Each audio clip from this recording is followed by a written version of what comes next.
I mean, kind of like Michael Richards, Oh, boy. who of course we have a lot of audio of here. And you remember when he went on his N-word rant? Then he had to go to rehab, didn't he? Did he do the rehab thing? Every time I look at an African American, I think that he should be upside down and hung from a tree. I came out with a tirade. I have lashed out at other audience members. Till I was 11 years old, my best friends were African Americans. There's no justification for the things that I said. Honestly, the whole Kramer thing has kind of ruined my enjoyment of Seinfeld a little bit. Yeah, it's always in the back of my mind when I'm watching it. Yeah. I mean, I don't get... Somebody was saying... It might have been Natan who was saying...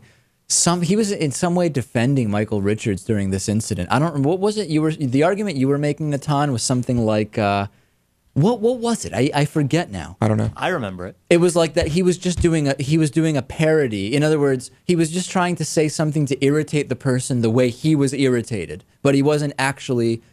It wasn't about black people. I don't know. I think that what I would say is that this is one of those cases where it appears to be that he was just trying to anger this guy by whatever means he could come up with to actually anger him because he was being heckled and he was really irritated. Yeah. So he came up with this. I don't think, despite the fact that it might have been in poor taste, I don't think in any way it shows that Michael Richards is actually racist, at all. In other words, that he thinks negatively of people if they are black instead of white. That's right. Mm-hmm. Yeah, I don't disagree. It's just it's a question of whether using... Like, I don't think that Michael Richards goes around and he's like Mel Gibson, where he actually has these deep-seated opinions about Jews, or in Michael Richards' case, about black people. I don't actually think that. Right. That doesn't mean that it's just an acceptable thing to start yelling out the N-word like a madman in a club.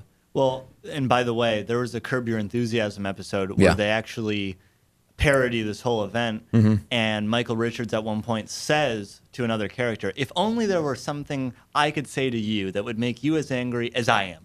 And it was clearly a reference... Was it a black person? Yeah.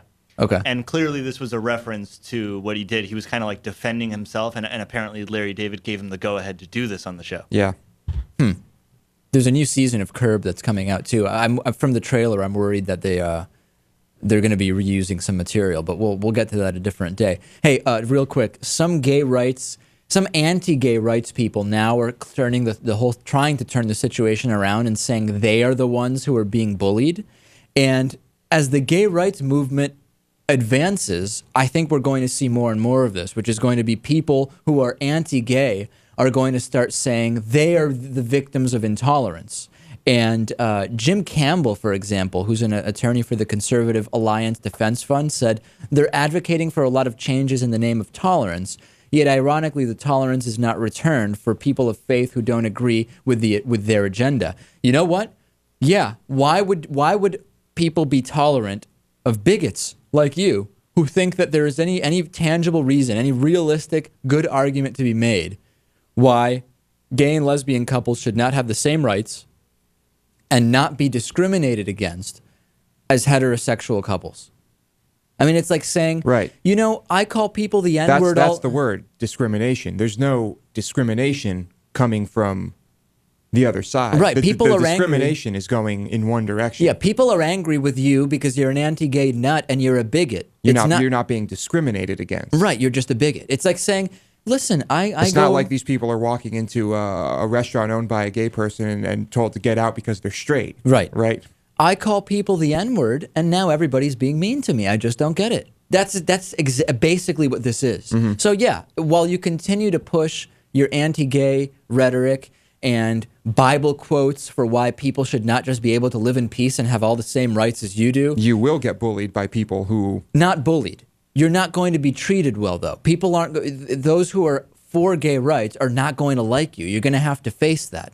While you continue to hold bigoted positions publicly and try to affect people's lives who aren't trying to go out there and do anything other than just be on the same playing field as heterosexual couples, expect that they're not going to like you. That doesn't mean you're being bullied. That doesn't mean you're being discriminated against. I mean, give me a break. No, but if there were some type of debate going on, that's what the term they would use. They would claim that they were being bullied. Right. And it's not. You're not being bullied. You're just a bigot. and many people don't like that.